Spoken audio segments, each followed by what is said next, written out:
I got to be honest with you. Last week, JB, some of our biggest numbers for our Friday live show ever in terms of viewership. And there's one difference between last week's show and some of the other shows we've done over the different seasons of the show. Do you know what that difference was? Yeah, I wasn't on it for most of it. Hey, must-see TV, how can I top a genius co-host like Nate Milne? I mean, he is an elite football coach and who has a huge game this weekend, a battle of undefeateds for basically the Centennial Conference Championship, you could say, based on how things have sort of come down. And yeah, him and then Andrew Santillo. I mean, the guy with the velvet pipes who's calling the games every weekend up there in Schenectady. So, maybe I should take more weekends off. I mean, I'm here in St. Augustine, Florida. Had some fun last night watching Sammy Hagar and just kind of bouncing around. 55, can't drive 55. I will definitely not be driving 55 home from here to get my buddy to the airport. But yeah. It was a fun live show. We'll try to replicate it again. We got some great guests, and we got some great games to talk about in Week 9. Indeed, we do, and we will get this show started in a second. I will say that the Scotties. Maybe I should learn to point. The Scotties will be fighting CBA tonight, so I've got some high school football I get to watch tonight. The last 2 years, JB, I went to Hopkins Muhlenberg, and I also went to UMHB Hardin-Simmons, and they decided to overlap the games this year, and so I can't go to both for the third time in a row, and we had to make a decision, and we'll talk about that decision and what it came down to and everything else when we start this show, which is right now. You're watching Season 16, the live show in the Huddle.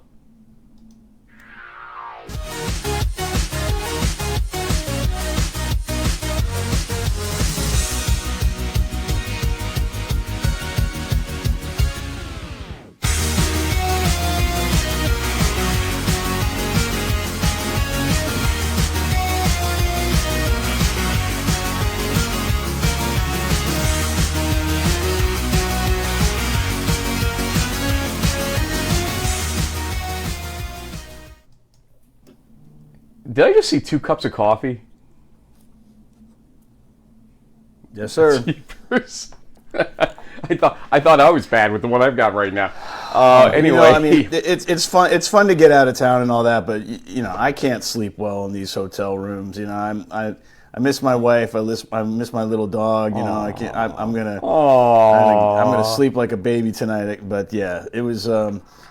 It's all good, and yeah, here we are, Week 1. Sometimes you gotta go on the road to get some business done, and this guy, I remember being in Cambridge, and this is a Bridgewater State fan, probably a dad who had that custom gigantic hat made, and so he was rocking that in the stands, and Bridgewater has been an interesting team this season, Frank, because I saw them go toe-to-toe with MIT. They came up a little short there. The next week, they host WPI and lose the game on a blocked field goal.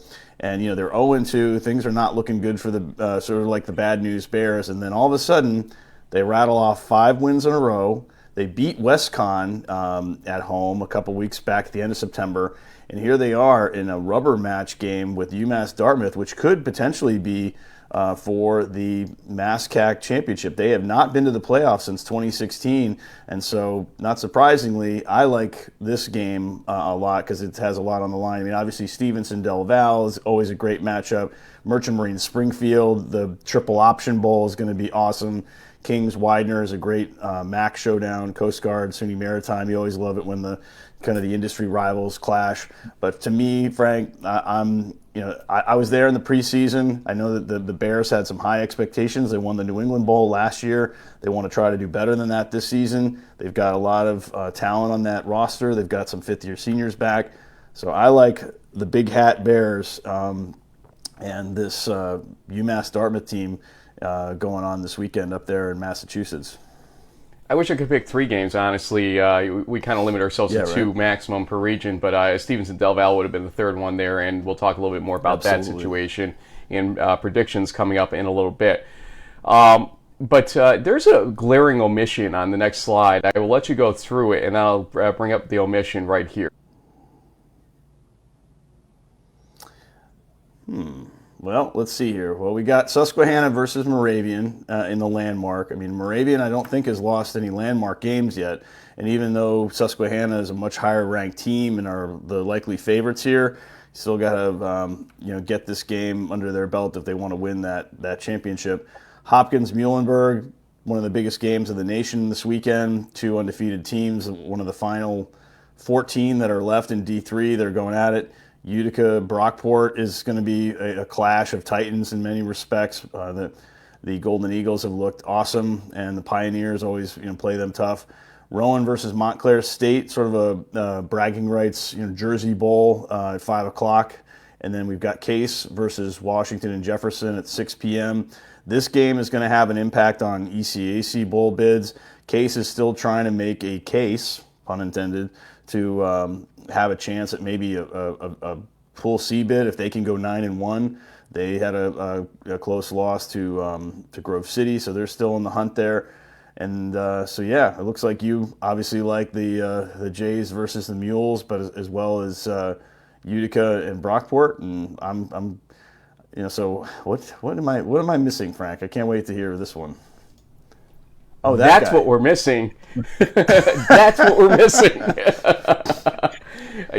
Okay, so sure, Bethany is a winless team, and Grove City is an undefeated team. I get that fact, but Grove City can clinch a playoff berth. I mean, how many years ago now could you have imagined, with the big losing streak and everything else, that we would be sitting in 2023 saying, Andrew DiDonato, your team is in control of its own destiny, win one of its next 2 games, and you are going to the playoffs. How's that feel to hear, Coach?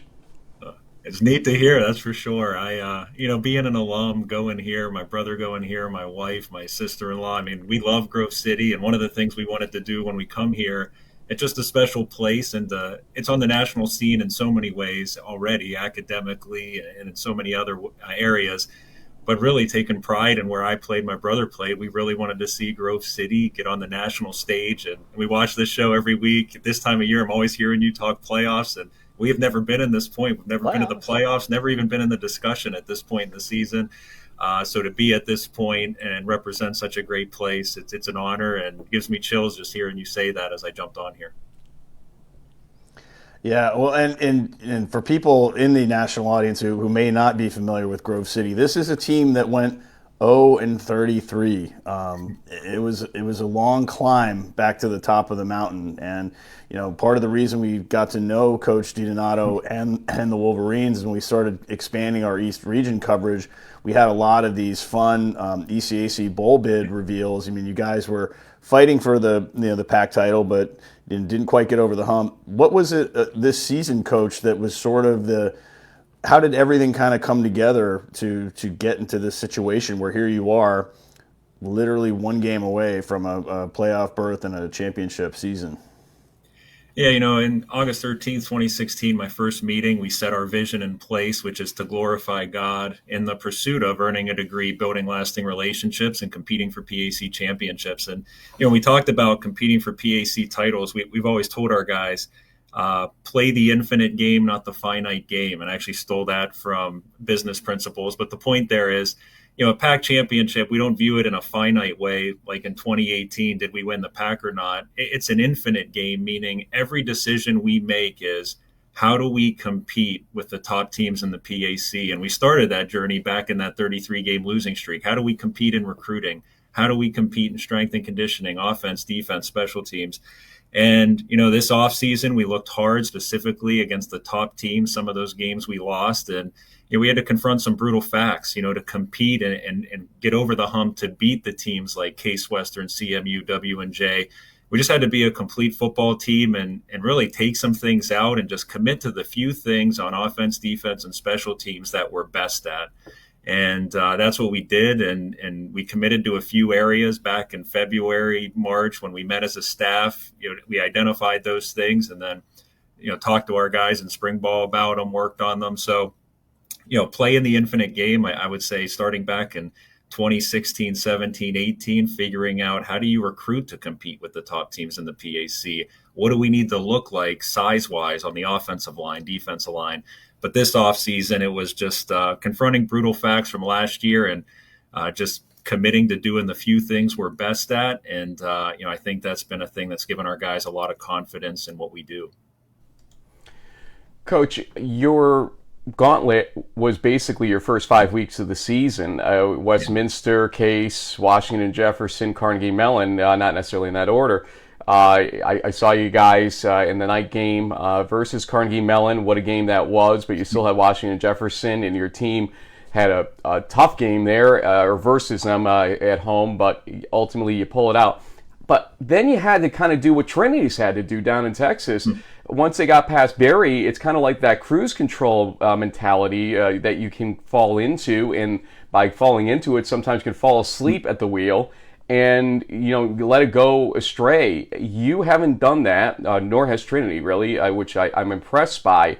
But how did you get this team to, aside from the whole 1-0 thing, I know that's coming up, and it comes up with every coach we talk to on the show. But, I mean, beyond that, how did you get these guys to stay focused to the point where you are still undefeated right now at 8-0? Yeah, I'd say a couple things. First of all, when that schedule came out, our September schedule, we used that in the spring and the summer to get our guys' attention, as far as going through spring ball. And we told our guys over the summer, think about what you're going to have to come in and play in September. But once we got to camp, we said, throw all that out. And that's your 1-0 each week. We did go good to great each rep, 1-0 each week. We have an evaluation tool for every play, how to get a good to great. So that's been our message each week. But I would say something we utilize a lot. We talk about 0-33 all the time. I mean, when I get the team together on the field after a win, I always give them 3 points. And the first one is always, congratulations on winning a college football game. And it's behind me, the 2016 class that went 0-10. They worked so hard. They never got a win. But I promised them, the last thing I did, I said, I will never let a Grove City College football team take for granted what it takes to win a game. And, I took this from Tony Bennett at Virginia. He said, own your story. And then after they lost that NCAA basketball game in the tournament as a 1 seed, he said, adversity can buy you a ticket to a place you couldn't have gotten to any other way. So each week we tell our guys, hey, it took us 33 tries to win one game. If you think it takes anything less than good to great each rep, 1-0 each week to beat every team that we still got to play, you're missing it. And our guys understand that. But I'd say a big thing, we view 0-33 as one of the greatest gifts we've been given. And we tell our guys that's what should get our attention of what it's going to take to win every single week. And JB, for those that forgot, that season after Virginia lost to UMBC, the 16 seed, I believe they won the national championship the next season. So it's a very interesting quote to bring up in person to kind of follow advice from Tony Bennett in Virginia. Go ahead, JB. Well, Coach, you have a chance to go 9-0 this weekend, and I'm going to sort of put you in maybe like a PAC ambassador moment here. But there will be a team in your conference that will likely finish 9-1, and we know that there's a very limited number of at-large bids. And so I would be curious. I mean, it could be Carnegie Mellon, it could be Case. We'll sort of see what happens. But whereas the national criteria, because you guys play just a conference-only slate, might be slated against them. How do you think from a national perspective, the committee should really be looking at your conference? I mean, because the numbers are going to say, it's like a 500 strength of schedule, but we've been covering you guys for 5-6 seasons now. We know the PAC isn't a 500 strength of schedule. There's some great teams in there, and they constantly show that in the ECAC bowl games against the Upstate New York, Liberty League, and Empire 8 teams all the time. So from your perspective, I mean, is this conference really deserving of 2 bids, in your opinion? No, I appreciate that question. I'm glad you asked. And, I would say a couple things to point out. One main one, I would say that, look at W&J last year beating John Carroll. Just some of the things our teams have done out of conference in years past. But I'd say, and I don't know, I mean, I'm new to this whole discussion, so I don't know everything that the committee would look at. But I would really urge them, just take a look at what Carnegie Mellon did in the national playoffs a season ago. I mean, they completely, dominated their first round game against DePaul, but I sat there and watched every minute of their game against North Central. I mean, CMU went to North Central last year, and just listening to the announcers talk. I mean, the announcers said, we've never seen North Central's offense struggle like this. We've never seen a team come in here and play North Central the way CMU did. And CMU was right where they wanted to be at halftime. I mean, going into the fourth quarter. They were. So I would say, and I don't know everything they look at, just look at North Central versus CMU last year. And I think that would tell you, and it's the same CMU team. I mean, that defense, I mean, Frank, you were there at our game. I mean, they're unbelievable. It's the same CMU team that gave North Central everything they could handle, the national champs in round two. I think that's the best case of why I feel we do deserve two teams in the national playoffs. And, I have heard some discussion about, you got to take the human element out of this, go to pairwise rankings, et cetera. You can't do it in college football with only 9 or 10 results, folks. Pairwise doesn't work when you don't cross over at all like you do in hockey with 30 results, basically. So for people to think that taking the human element is the, solution out of the whole thing, it's not. You still need the human element, but what you have to do is let the humans sort of have a little bit more subjectivity to decide how this plays out, who the teams that deserve it are ultimately, and just looking at some baseline numbers doesn't do it either. So it's a conundrum for sure, but also let's expand the damn playoffs. Let's finally get 40 teams, 48 teams into the darn things. We're getting there. That's my little Friday motivational speech to the NCAA. Now moving right along. Coach, you still got to win a game here, and Bethany is struggling, obviously, this season. You look down their points. I think they put up 20 against Geneva, but obviously this has not been a great season, especially defensively for them. How do you, though, not fall into the trap? You got the target on your back right now. How do you get these guys? Well, look, you're at home. I get that you're going to have this is the game you want to do it in, obviously, at home to celebrate the birth. But, I mean, what are you telling these guys about this game this weekend? Yeah, I think the thing about the Pack is each week, every team we've played, even just here in October, I mean, we went into Allegheny, and the week before at W&J, they had an unbelievable comeback, lost by 7. And, I mean, we just watched that film and thought, man, if you're not at your best, here's Allegheny. I mean, they're going to come in and have a chance. They had a chance to throw and tie the game there in the fourth quarter. And then Case Western Bethany, it was amazing to see. I mean, they were right there at halftime. Bethany scored in that third quarter to make it a one-score game. And Case is an amazing team. I mean, obviously sitting here at one loss, and obviously we beat them in overtime. I mean, that game, looking back on it, I mean, just how unbelievable that was. So, I think the thing about this conference is every single team has battled and has shown signs that, hey, they can beat anybody. And that's why there's always enough there, more than just saying, hey, if we're not getting good to greats, you could lose any game. There's tangible things to see on film from every team that, hey, if we're not at our best, don't expect to win the game. And that's kind of what's been our message and focus.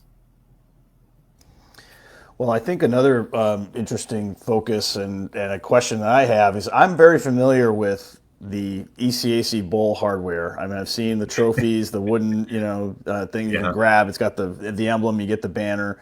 But I've never seen or at least I don't remember what the Pac Championship trophy looks like, if it's like a plaque or if it's actually a thing. So, I mean, I imagine that the commissioner will be there on the sidelines and somewhere in his back pocket or in a little protected case with the guy with the white gloves, that there will be this thing. I mean, has it sort of hit you yet that this presentation could happen after this game on your home field in front of? I mean, the Wolverine crowds have always seemed to be so lively. I mean, thousands of students and family members, fans in attendance. I mean, this Saturday has a chance to be a really special occasion.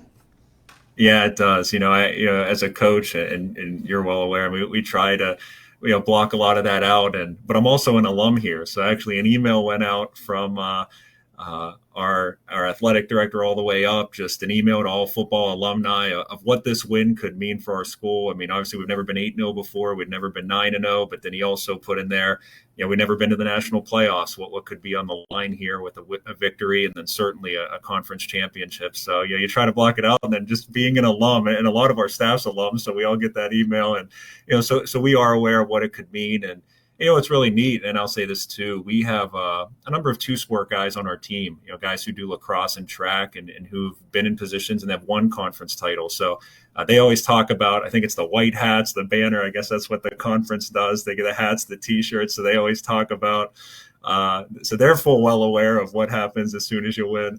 But I'll just say that too, that it's two things you mentioned there that I would point out that I think anyone listening, I have strong thoughts on how important two sport guys are.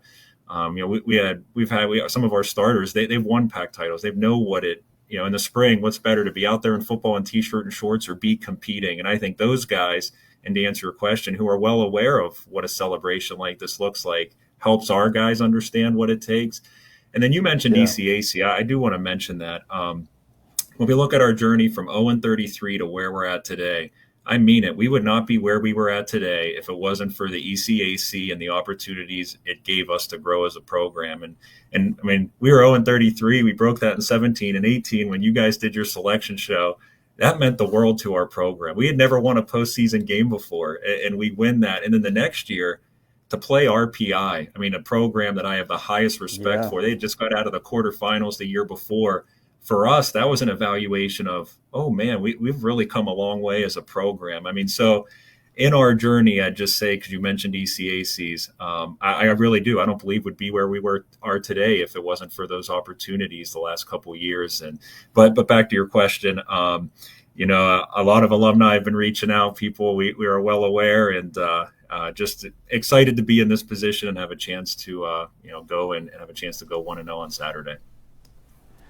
Coach, in closing, I would like to ask you to take a couple minutes. You're a very motivational speaker, and there are a lot of teams out there, a lot of players out there in this country, in D3 Nation, that are in that for whatever type of realm, losing streaks or only a single win, and they lose hope. They lose kind of this view of what could happen on the other side of the fence on this whole thing and how they can get it there.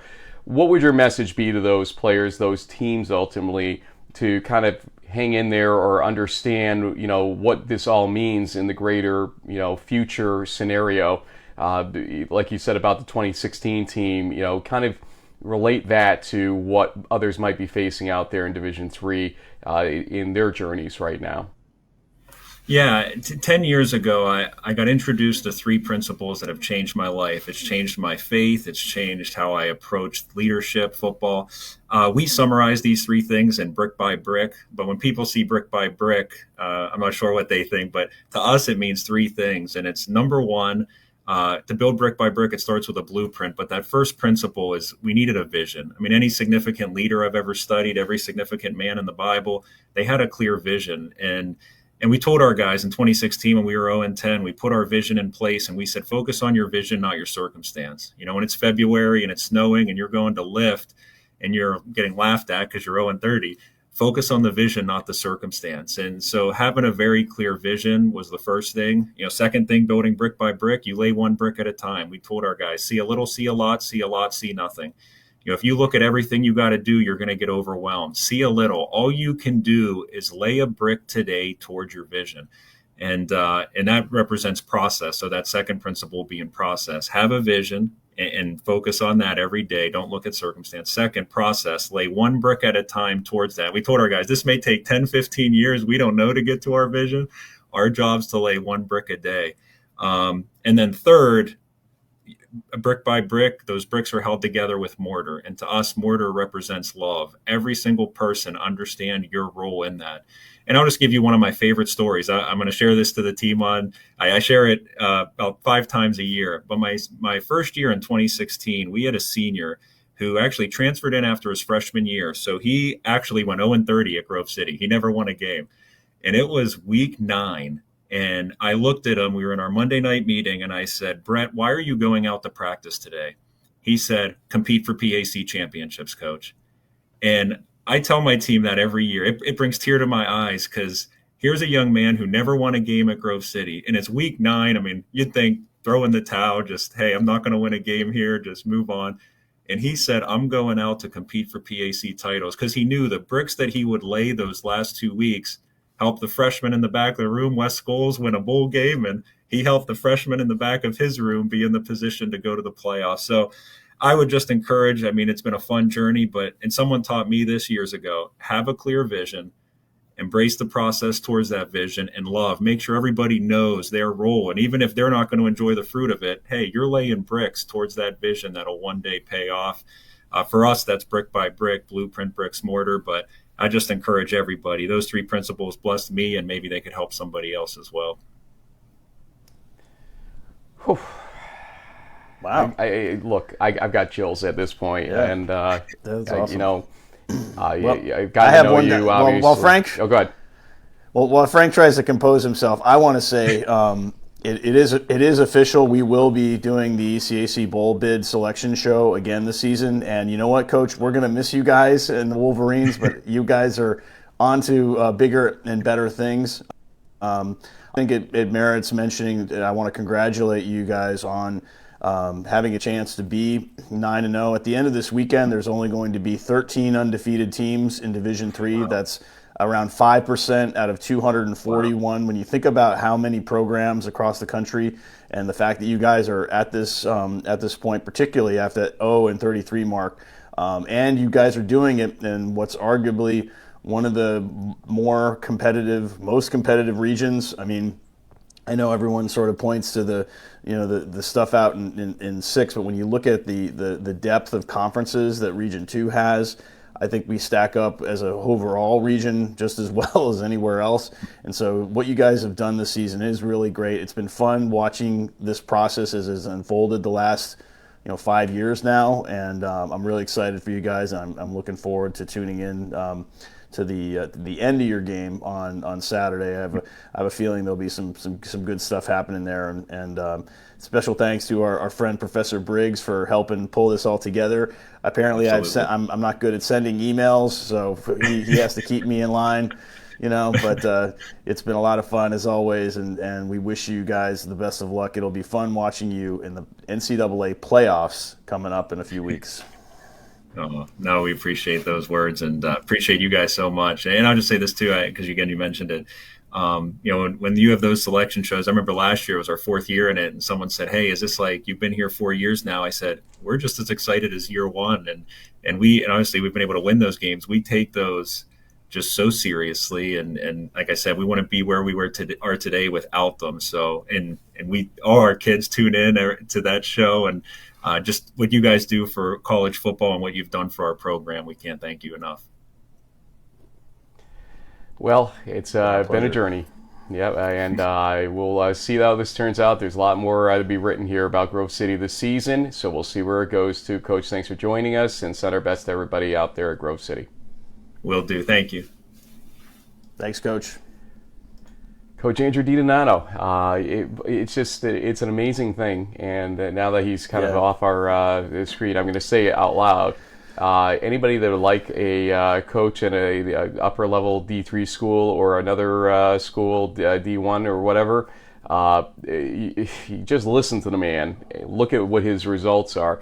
If he's not getting offers from other schools, they're fools. Ryan Larson, same thing, obviously, with his success at Carnegie Mellon. But the Pac has some stories in coaches that you kind of take for granted because they don't get the top billing always, especially now because of this whole no out of conference situation. But my goodness, just 0-33 to the playoffs, just how many seasons later is an amazing story. So if they win, they've got to still win one game here, and we're better to do it than at home ultimately. So let's continue. And this is go ahead. I was just going to throw in one last quick thing. I mean, with this being our 15th anniversary, I mean, I can't think of In the Huddle without a little bit of Grove City sprinkled in there because of those ECAC bowl games and the selection show, and then just that reaction that we get every time. And that kind of stuff, the the student athletes and everything really make doing this so worthwhile. So it's been a fun part of our journey. But let's talk about probably the big game of the weekend. Like you said, you've been to this down in Texas. You've had a front row seat both at both the Crusaders and the Cowboys home stadiums. I mean, obviously, Washington Lee and Randolph-Macon is no slouch of a game either. This has a huge impact on the ODAC, Maryville has been trouble. So Belhaven, even though they're looking like they're a few steps away from winning the USA South, they still need to win that game. But Mary Hardin-Baylor versus Hardin-Simmons, this is a national rivalry that if you're a D3 fan, you've got to know. I found this picture. It's a couple seasons old. I think that's Jefferson Fritz trying to strip the ball there from the Cowboy receiver. But this is one of the biggest matchups every year.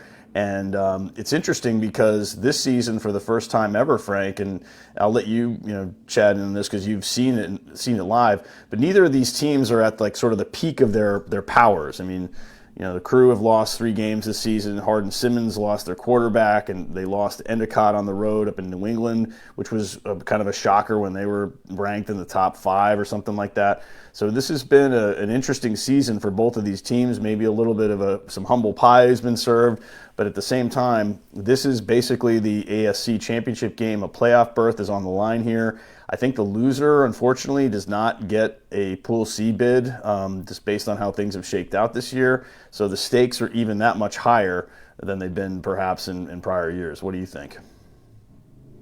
Who cares what I think? Let's ask Miguel Valdez to give us his opinion on it. Offensive lineman, Hardin-Simmons, senior. How you doing, Miguel? I'm doing good. How are y'all this morning? We're good. This guy joining us so early in the morning. Yeah, this guy may not look too huge in a little box like this, but this guy is 6'4", 300 pounds thereabouts, Miguel? Yes, sir. 6'4", 310. 310. So I was underestimating. I didn't mean it. I'm sorry. Well, listen, Miguel. I've seen the game obviously in person the last 2 years. We've obviously reported on the success level of the Crew versus Hardin-Simmons over the last decade, basically, if not more, in this game. And you've had your chances. The last year's game, it looked like it was going well in Abilene. And then suddenly this 4-minute stretch, everything turns around. You get him at home again, and you know what's going on. You've got Galen Glenn back, it looks like, at least. It's your job to protect him in a game like this. But, I mean, what did you learn from last year especially that you guys are going to take forward to this year in this game that will make the result different against Mary Hardin-Baylor? I feel like one thing that we've been harping on a lot, especially in the entire program, is not panicking whenever stuff doesn't go your way. Coach Burleson always tells us that a true man's colors are shown whenever adversity strikes. And I feel like last year, whenever there was that scoop and score, and then another scoop and score in that span, and the game flipped, we kind of panicked on the sideline. And I feel like our true colors are shown. And, I feel like we've been working on that a lot to change the program whenever adversity hits, that we can't panic and we got to stick together more than ever and know that we're going to find a way to win at the end of the day. And you guys found a way to win last weekend. You put 55 points up. It felt like to me that this was the Cowboys offense that we're used to seeing. It took a little while because of Glenn's injury, and you guys struggled against some teams a couple of weeks prior where normally you would have won by a comfortable margin. What has been sort of from your perspective the growth of the offense since Galen's gotten back on track? Does it feel like you guys are getting together kind of at the right time with this big game coming up this weekend? Yes, sir. I feel like everything's fallen in line. I feel like the difference maker between those 2 games between McMurray and TLU and this game with Sewell Ross was, in the past we've usually been a big senior heavy team, and those guys made it happen on the field. And I feel like within our team, we had some younger guys who thought, it was just going to ball's just going to get rolled out, and it was going to go our way. And we've been harping on it a lot that we got to make stuff happen. Nobody's just going to roll over for us, and we got to make it happen at the end of the day on Saturday. It's on nobody else but us. And whenever we went into Sul Ross, I feel like we spread that message throughout the team, and I feel like it showed on Saturday that we were able to make it happen, and we have the confidence and the swagger to be able to go and do that on Saturdays.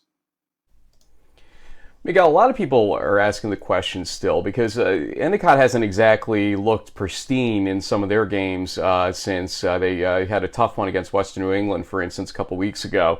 And we go back and we ask the question, I know the injuries played a role, no doubt, but what happened? What happened to you guys in that trip up to Beverly, Massachusetts that led to what was, I hate to put it this way, but it was a collapse by the Cowboys in a game like that, and a shocking one for much of the country. And we're going to give credit to Endicott for sure on what they did, but what happened to Hardin Simmons there? And you as a senior leader, kind of take us through that trip. And again, what did you take away from it that has helped you guys eke out some wins along the way, but now begin to, turn that corner a little bit, the way that JB stated? Just like I said a second ago with Sul Ross, we thought we were going to roll the ball out against Endicott, and it was just going to go our way, just like it has in the past with other games. We were young, and like we played this past week against Sul Ross, that was Cowboy football, and that's who we are. And that's what in the past, that's what we've always done to people. And whenever we went up to Endicott, we got a taste of our own medicine. I feel like we got punched in the mouth as a team, and we didn't know how to react. So I feel like that's what happened at Endicott was once we found out that they could hit back, we were surprised. And that I will give credit to Endicott. That was a very electric game scenario. Their fans were juiced up. Their sideline was juiced up the entire game, and they've got a really good program, and they put the work to us, and they did what we normally do. It felt like we were playing us. I told my buddy Matt Mitchell, he's the Mike linebacker, that they had a guy on their front seven, and I thought I was playing against him. And it was good, and it was also humbling to play them. I will say that you always look for the good or the light in the dark, and I will say that it was very humbling to go and play them, but it was also a fun experience, and I'm glad we were able to learn that lesson soon. That whenever you do get punched in the mouth, you got to be able to respond back, and that not everybody's going to lay down for us. We're what is it?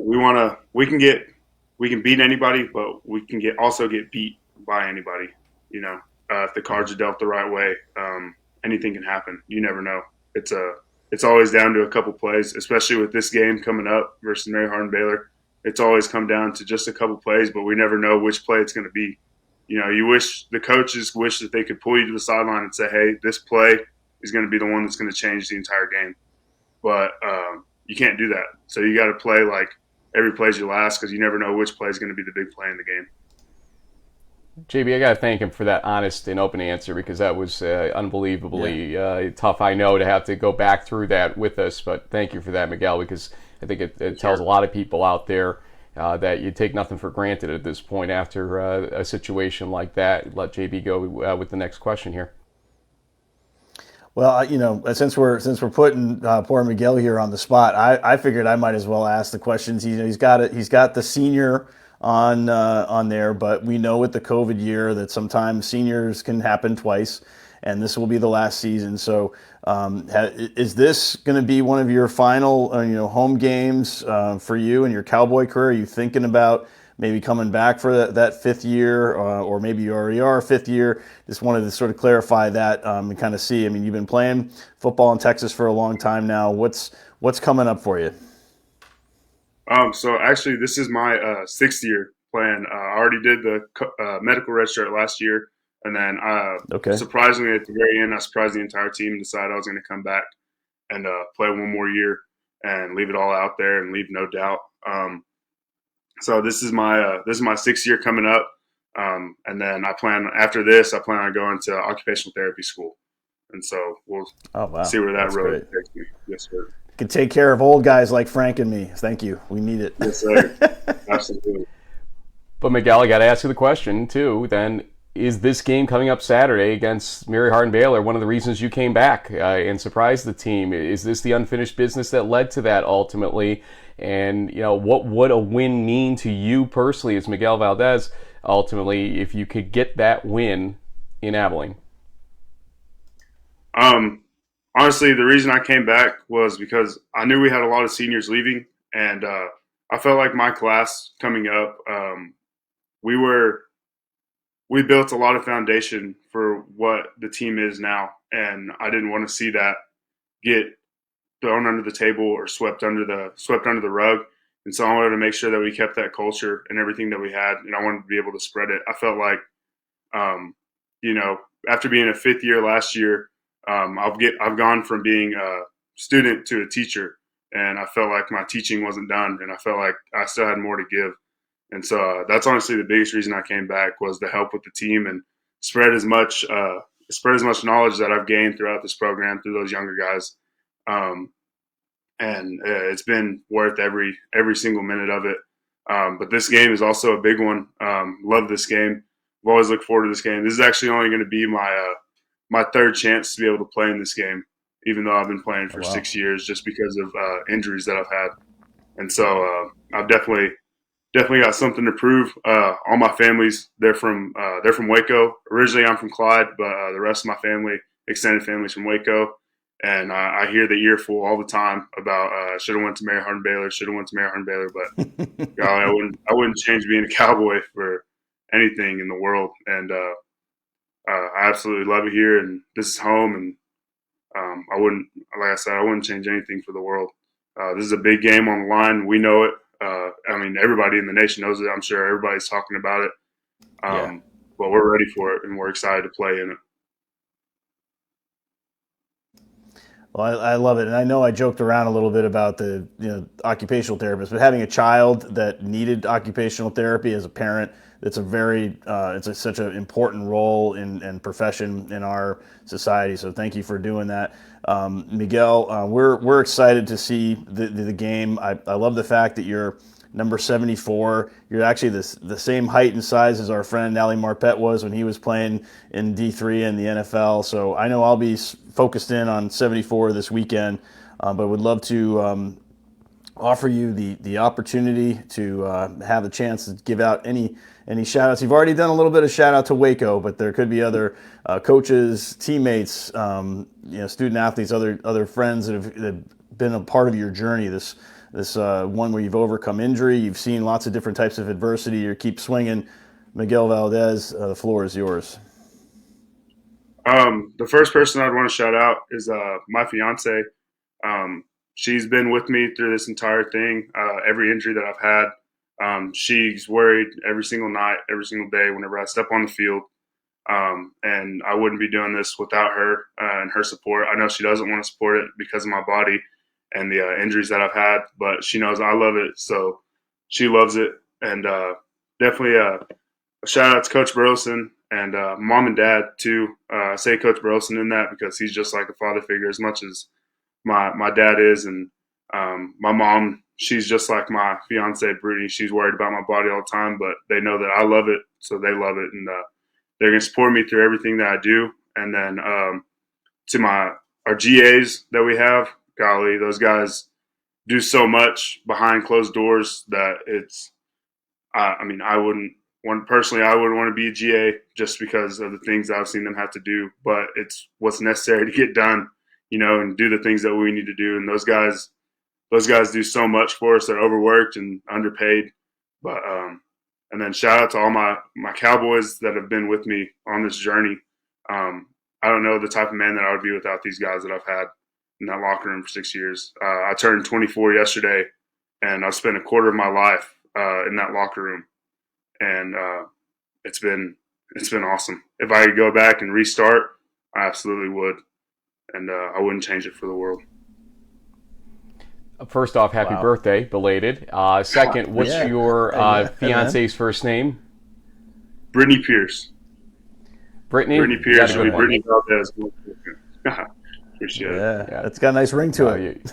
It really does. But look, the last 2 weeks we've lucked out because we've had offensive linemen on our show, which we don't get to do very often, and they've been some of the best spoken guests we've had on our show. Not just this season, but all 16 seasons of this show. So, Miguel, be proud of how you represented today, and I know that doesn't matter as much as how you represent tomorrow night, or tomorrow afternoon, actually, versus Mary Hardin Baylor. Why they moved this from a night game to an afternoon game is beyond me, but that's a whole nother story for another week. But good luck to you guys, and good luck to everybody in this game. It's a brutal game. It's going to be hard-hitting, and we just want to see everybody leave the field in one piece, and everybody kind of leave it on the field at the same time, if you know what I mean. So thanks for joining us, Miguel. Yes, sir. Thank you all so much for having me. Yep. Good luck. Miguel Valdez. Wow. This, lineman. Frank, when everyone asks me about this whole, why do you keep doing this podcast thing? Bingo. Talking to guys like Miguel, I mean, what a story. I mean, Coach DiDonato, I almost cried after his inspirational speech, listen to Miguel's story, all the injuries and, the love of his family and this team to kind of keep him going. Like you said, a quarter of his life he's spent in Abilene and just fighting here. And the Cowboys have had some tough luck. I mean, they've always been in the national picture.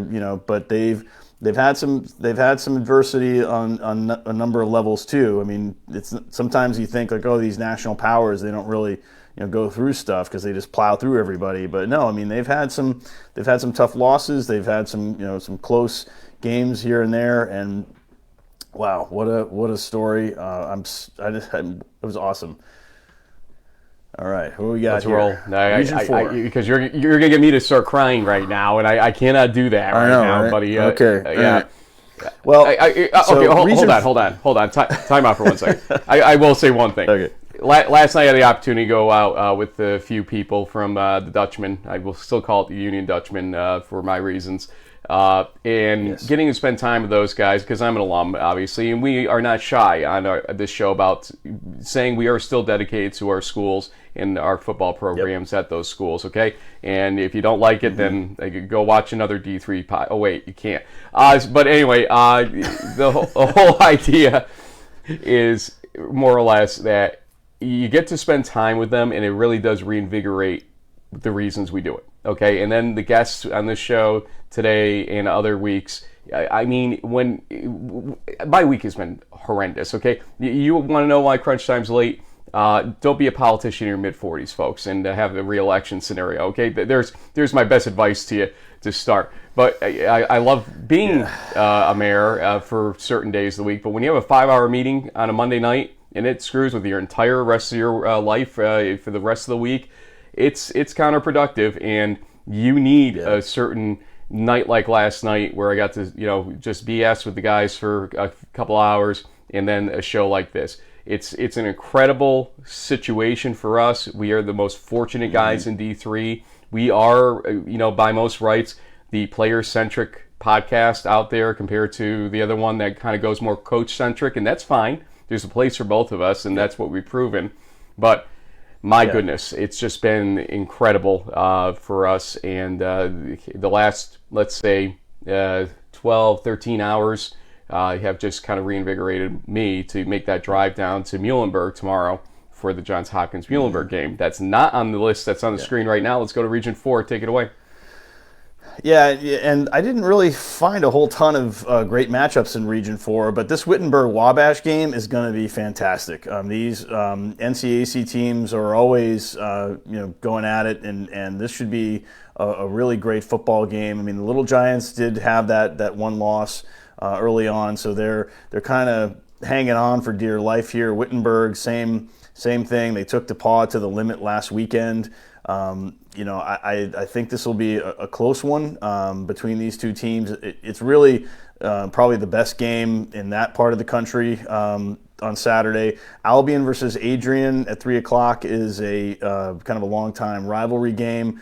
One of the teams is doing better than the other. We talked about the coaching change, but these rivalry games, you can throw the records out the window, and the situations. These kids will play hard for their schools, and so we both like, obviously, Witt versus Wabash, and that's Region 4 for this week. I'll take Region 5. There's, again, not much here. They're saving for some big matchups in weeks 10 and 11, honestly. But Central Wartburg is a big game because Wartburg can clinch with a win versus Central ultimately, and so we'll watch out for that one. It may take a little bit more ultimately too. Actually, I think they're a clear clinch with the win versus Central, if I remember correctly. We'll verify that later and correct it if I'm wrong on that. But Augustana IWU and Monmouth Ripon is interesting after what happened with Ripon versus Lake Forest last week. Is Ripon going to be able to make enough noise throughout this conference to maybe affect what happens in the grand scheme of things in the Midwest Conference? That's why it is an important game to watch. But we both picked Central versus Wartburg for obvious reasons. Take away Region 6. Yeah, in Region 6, we have a couple of MIAC and WIAC games that are pretty interesting. I mean, Gustavus obviously had the big upset over St. John's. They're taking on St. Olaf at 2 p.m. Bethel versus Carleton is an interesting game from the MIAC perspective. I mean, especially if Carleton can somehow pull off that upset, that will shake things up. Platteville takes on Whitewater.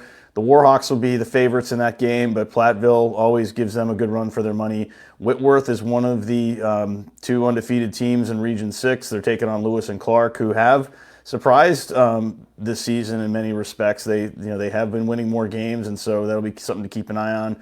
Chapman versus Claremont Mudscripts is interesting, Frank, because Claremont's kind of in the lead in the SCIAC, but Chapman actually beat them a couple of weeks ago. So that could throw a wrench into that race. Late at night, if you want to tune in, we've got Laverne versus Redlands and Pomona Pitzer versus Cal Lutheran. But it looks like you like some of the combination of the WIAC and the SCIAC, and I'm going with Bethel versus Carleton. One of my buddies is going to be flying out there. I think his nephew plays on the Carleton team is the Knights, right? The Carleton Knights, is that their mascot?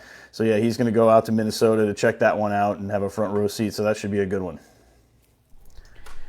As we transition, we'll get to predictions in a second, but we wanted to pay honor to the Campbell Trophy finalists from Division 3, ultimately. And out of 16 finalists, there are 3 from Division 3, and we'll let a couple videos talk about them. Ultimately here, we'll start over with our friends at Wartburg. Coach, can you let us know what you just let the whole team know? Yeah, so we let Owen Grover know that he was the William V. Campbell Award nominee and finalist, and just received an $18,000 postgraduate scholarship, and is going to get invited to Las Vegas to take part in the ceremony, which is going to be awesome, man. It's like the College Football Hall of Fame inductees and recognizing the individuals involved in this award, and it's going to be a pretty special day for Owen, no doubt about it. What does it feel like to be one of 16 finalists in Division 1, 2, and 3? Yeah, obviously incredibly proud to be selected from so many athletes. Even within our own team, within the country, there's incredible guys, people that are working super hard. So I'm super proud of this honor. Congratulations to Owen. Let's go to, the audio is going to be a little tough on this one. We'll try to boost it a little bit, but we're going to go to Johns Hopkins next. Yeah. Coach Chimera with this one. A lot of good players, a lot of good people. All right, which is the easiest stuff.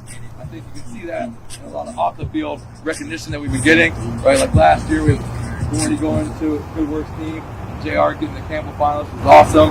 And this year, we got Ugla going to Good Works team, and Sherm's a finalist, right, for the Campbell. So in Campbell, right, you guys learned last year, you went to the dinner, it was like really cool. It's the College Football Hall of Fame, a lot of cool things out in Vegas. There's 200 finalists across the country, all divisions. Right, so for JR to get it last year, Division 3 player, I think there's 3 Division 3 guys that made the finalist group. Really hard to get, right? And then you looking at it again, 200 finalists, you're going to get 3 Division 3 guys a year. What are the chances you're going to go back to back with a Hopkins player? Pretty low, right? But obviously, when you have someone really talented who's a 2-time academic All-American, 2-time football American, it's pretty easy for them to pick Luke Sherman as the always say all team awards or all individual awards are team awards. So.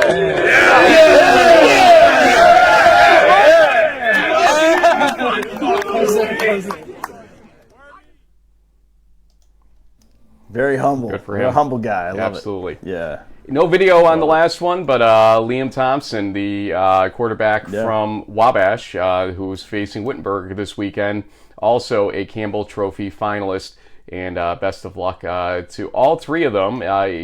Just being a finalist is a big deal, as you heard. Coach Winter talk about. There is a little bit of stuff that comes along with that. So congratulations to all of them. I might have to edit this. It's a little bit larger than I realized. Week 9 predictions. Guess what? We are tied right now, JB. So coming down to the wire. We only got 3 more. Well, we got 3 more weeks of the regular season left. 1, 2, 3. Yep. Here we go. Yep. We got 12 games lined up. We have a timer ready to go. We just need a little bit of music, I guess. Let me see if I can find some. Have you ever heard of? Well, hold on. We can't get that ditty going yet. William Tell. I will give a quick shout out though. I mean, I know that we like to think we're the only D3 video podcast, but there are some guys that are starting to make noise out there. The Dingo Talk podcast. I think they actually asked me to join, and I'm going to be. And I love seeing these other things starting to pop up. So shout out to them. I mean, obviously we've seen our buddy in the 3rd division put up some fun stuff. I think we'll see more out of them over in the coming years. And D1 Rejects. Yeah, keep an eye out for them. D1 Rejects is great. Yeah, I mean Kobe and what he's doing. We got to get him on the show to talk a little, to see what he's been up to. I know he's covering more D2 football, but we're getting close to the playoffs. It'll be interesting to see what's going on. Ready to go? Here we go. I'm going to have you start. And the first game will be in the new MAC, Merchant Marine Springfield. Oh, man.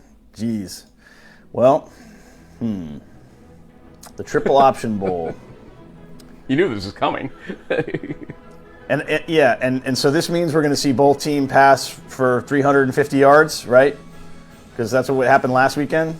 Okay. Man, this is tough because both teams have been doing well, but I picked against Springfield last week and it burned me, and I got to get some wins here. So I hate doing this to my Mariners. They're on the road. They do have one loss. It seems like Springfield has done well holding home court.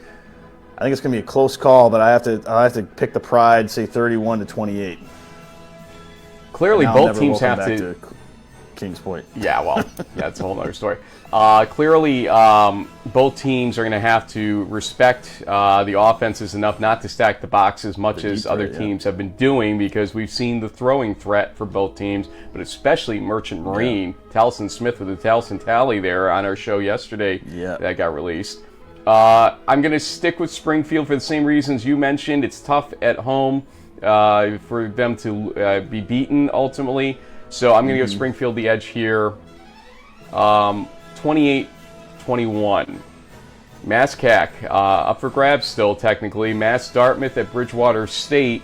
I will start this. What a screwy season it's been for Mass-Dartmouth. And so I'm tempted here. Home team, Mass-Dart. Dante, I need a win. Don't let me down, buddy.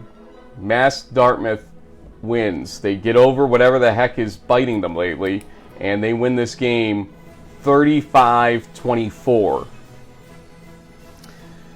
Yeah, it's not a bad pick. It's the Bears I saw in person. They lost a game to an MIT team that's only won 2 games this season. Then they struggled against WPI, but they've been on this run. Now, they haven't been the world beaters, but they took care of WestCon. They blanked Westfield, though, and Westfield took Mass-Dartmouth to the mat. It was like a 26-23 game. So I think the Bears at home are going to hang on here, and I'll take the home team to win it, say 28-24. The Bears. Stevenson at Del Val. Interesting pick on the last one. I kind of knew you were going to go there, though, to be honest with you. That's why I asked Dante for the win there. But this one, what about you? Where are you going with this one to start things? I think Louis Barrios and company kind of got the little scare that they needed to make them know that the streak is still a little bit of a fragile thing that they need to keep an eye on, and so this is an important win for them to kind of keep the momentum going into the playoffs. Mustangs will give them all they can handle, but I'll take Del Val to win a close one, 24-17. Picking Stevenson. I think Stevenson got caught looking ahead last week against Misericordia for a competitive game for a lot of it, but I think that Del Val didn't get caught looking ahead. I think they played a team that was very good. And at the end of the day, I think Stevenson, if that game had gone the full way that they had played back earlier in the season, probably would have won that game. They were beginning to get their momentum. So I think Stevenson has an edge here, although on the road it'll be tough. I'm going to give the Mustangs the chance to break the streak officially now. Gordon Mann did a James Baker last week in the broadcast with when the field goal was no good. He's like, the streak's going to come down that way, and it didn't because they got the touchdown with just seconds left. Stevenson, though, wins this game, I say, 24-20. Next game up is going to be Centennial, Hopkins versus Muhlenberg, the game I'm attending. Now, this is tough because I've been flip-flopping their positions multiple times this season in the poll. They're right next to each other, essentially, in my ballot. I saw Johns Hopkins in person beat Ithaca handily. I saw Muhlenberg struggle late against Ursinus, maybe get too conservative in that game. Muhlenberg is a tough place to win games if you are visiting them. I'm going to give the edge to Muhlenberg at home in this one, 31-30. Joe Rapetti, you too. Don't let me down on this one, I guess. All right. Well, because I know how highly Coach Millen thinks of me, if I pick Muhlenberg, he knows that's the kiss of death. So, of course, the JB curse will have to go to the Blue Jays, who I feel like, you got guys like Harvey, you got Sherman. They've got a team loaded with talent. If Hopkins is going to be the team, this is the game they got to win on the road, and we'll prepare them for the playoffs. So I say it's going to be another close call, maybe a turnover or two decides it. 27-24 Hop. Boy, we got some differences this week, that's for sure. I don't know if this will be one of them, though. Empire 8, Utica to Brockport. Go ahead. The Golden Eagles just look like a bolt. They've been steamrolling teams, and as good as the Big Tone and Moose Hogan's hype videos and all that are every week. I just feel like this is Brockport's year. They could upset Cortland for the Empire 8 title. That game's coming up soon. I'm going to go with the Golden Eagles by a comfortable margin, say like 35-14. Yeah, Utica's fighting for a possible playoff berth still. Technically, they'd have to win this game to cause the chaos needed to have it happen. But I'm going to give Brockport the edge at home. More than an edge. I'm going to say they win 35-17 over Utica. I know Coach Fagiano just clipped that, and we'll play it reel to reel for the rest of the next 20 hours or so. Very hard. This is a great week of football. Look at these games we are predicting here. This is crazy. Man. Mary Hardin Baylor at Hardin Simmons. I am so tempted here. And I think you're going to do it if I had to guess. So I'm going to say UMHB, I think, has the testing with teams that will get them to a win here. I'm not going to use the words battle-tested because I've learned not to do that after North Central, everybody. I just think that those 3 games to start the season have lined them up to be a world beater. And that's a very discouraging thing for a lot of the country right now, because if they get to the playoffs, even with 3 losses, they can make some really big noise ultimately. That is the type of team Mary Hardin Baylor is. To mature the way they do, annually is something to watch, and especially this year. If they were able to make some noise at 3 losses in that playoffs, then you know what? Coach Harmon goes from the firing watch to Coach of the Year possibly. It's that type of situation. UMHB first has to win this game, and I think will, 34-24. Yeah, I mean, I can't remember how many times in the last 15 years I've sort of picked either for or against Harden Simmons. I mean, they always seem to just come up a little bit short every time in this matchup. And I don't know, maybe it's Miguel, maybe it's something, but what the heck? I'm going to throw my cowboy hat in the ring and say that Harden Simmons at home, they took it on the chin in Endicott. They learned the hard way. This is a win or go home time. If this is ever a chance, this is it. So Cowboys will hang on somehow, 21-17. Washington and Lee at Randolph-Macon. My God. I mean, this is another one that may not clinch for Randolph-Macon, but this is it. I mean, they win this game. Who beats them at that point? So what do you think? I think with a guy like Drew Campanale at the helm, the Yellow Jackets are one of the best teams in the country. And as good as the Generals are, I just feel like they're going to come up a little bit short here. Campanale and the Yellow Jackets will win this one, say 35-24. Same reasons, 40-21 in favor of Randolph-Macon. Wittenberg at Wabash. Tough one because Wabash has not looked pristine at all stages this season. Wittenberg with that tough overtime loss versus DePaul. It's tough to win at Wabash. I'm going to give Wabash the edge here and to really start setting up the stage for the Moan and Bell matchup against DePaul. They win 28-20. I agree with you there, Frank, but I'm gonna maybe triple the score. This is gonna be like a 45-42. Test the lights on the scoreboard. Might be one of the crazy games of the weekend, but I'll take the Little Giants too. 10-minute clock ran out, but we'll still go here. Central at Wartburg. Go ahead.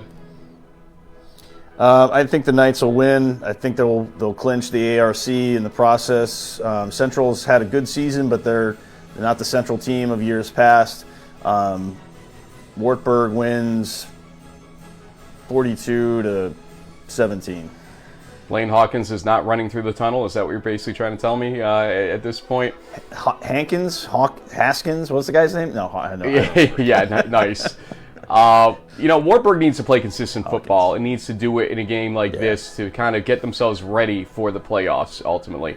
I think they're going to do it. I think it will be a strong game for them. That Owen Grover on defense is going to spearhead it well. And then Niall McLaughlin is going to finally kind of get a consistency that he has not had this season, I feel. 34-17, Wartburg wins this game. Platteville at Whitewater. Platteville will take Whitewater, I think, to the edge of the mat, and we'll see what happens. My prediction is that Whitewater wins at home. They kind of learned over time that Platteville is not one to take lightly, but Platteville is going to bring it, I have this feeling. Whitewater wins 27-24. I like the Warhawks. I think they'll win a little more comfortably, though, 31-17. Really? Bethel at Carleton. We saw what happened to Carleton versus St. John's 2 weeks ago. Then St. John's loses against Gustavus. Okay, what happens with Bethel at Carleton? Go ahead, your turn.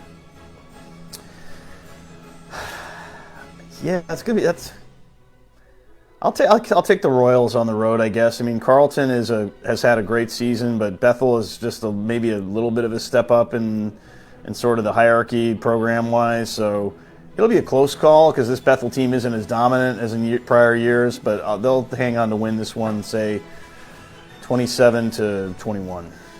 Yeah, I'll give you the same type of score, 30-20 basically in favor of Bethel. Just think that they have too many dogs not to win that game. In the SCIAC, Chapman, Claremont, Mutt Scripps, never easy out there. I will give Claremont Mutt Scripps some credit, though. The way that they played Redlands last week was pretty strong, granted with backup quarterback for Redlands. I will give them the edge here. 21-20. I think it's going to be a good game, actually. Chapman is no pushover out there. Yeah, and since we picked that game, I actually, and it was on at 4 o'clock. I got to watch a good portion of it. And this Claremont Mudscripts offense is pretty dynamic. I know they were tripped up by Chapman a few weeks back, but with a second chance around, I will also go with the Stags. I'll say 31-17. Well, sir, I know you're going to get hopping here, but I will ask you as we get the music turned down in a second here to give us the apparently, Frank, I think it. I realized. I think actually, maybe for the rest of the season, I should just shoot these episodes from a hotel room because, was this not the best Wi-Fi I've had all year? Yeah, which tells us that it is definitely your home Wi-Fi that's doing it to us. So now we have our answer. Ultimately, I was going to keep it to myself, but no, since you brought it up, anyway, how are you going to watch Week 9, or how should a viewer watch Week 9 if they had limited choices? Ultimately. Well, I think we've shown you that basically from when you kind of look at it from a national perspective, the best games are really in the first half of the regions. You've got regions 1 through 3 have really the biggest marquee games. Starting off at noon, there's a slate in Region 1 with Stevenson, Del Valle, Mass Dartmouth, Bridgewater State, Merchant Marine, Springfield. Even at 1 o'clock, Kings Widener should be good.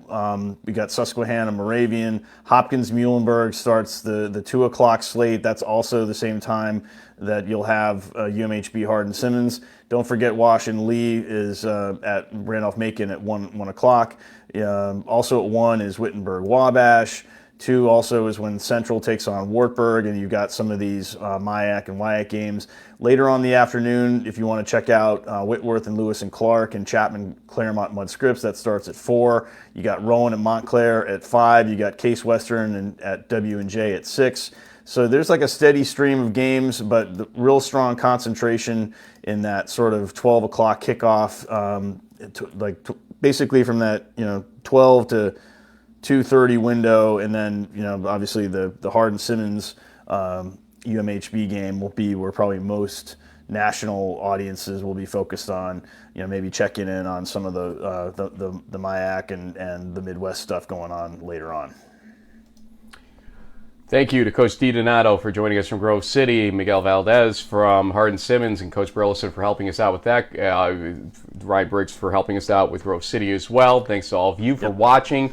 One note, I had to basically figure out a way to salvage the Springfield interviews. We were able to do it after I got a couple hours to work on it yesterday, and we will be getting those up and running. They're still relevant because they talk a lot about the Merchant Marine game coming up here on Saturday, so you'll want to watch those still. Apologize to the participants for not being able to get those up earlier, but we didn't realize they encoded in a way that was impossible to use at first, but we got them. Eventually we got them, so there you go. We still have them out to post. So, JB, I know you got to run, but folks, I'll be at Muhlenberg tomorrow tweeting out from there. Then we're going to have, obviously, Twitter conversations going on all weekend long, keeping you updated. Regional rankings next week. We're going to aim possibly get our Crunch Time show into a live position with regional rankings. I do have a note out to the NCAA to see if we can maybe do a release show with them, and we'll let you know how that goes ultimately, too. It would be. All right, so we'll see where it goes. Thanks for watching us, folks. And JB, don't speak. Bye, folks.